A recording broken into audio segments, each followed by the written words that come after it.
আনন্দ সংবাদ, আনন্দ সংবাদ, আনন্দ সংবাদ। সমগ্র বলাগড়বাসীর কাছে আনন্দ সংবাদ। বিরাট গ্রাম পঞ্চায়েত অফিসের সংলগ্ন স্টেশন রোডের উপর প্রতি বৃহস্পতিবার নতুন করে হাট বসতে চলেছে।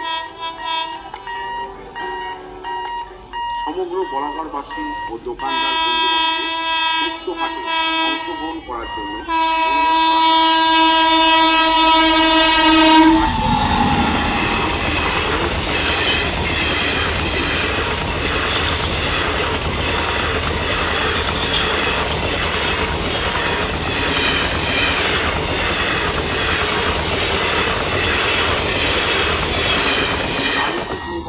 আনন্দ সংবাদ, আনন্দ সংবাদ। সমগ্র বলাগড়বাসীর কাছে আনন্দ সংবাদ। বিরাট গ্রাম পঞ্চায়েত অফিসের সংলগ্ন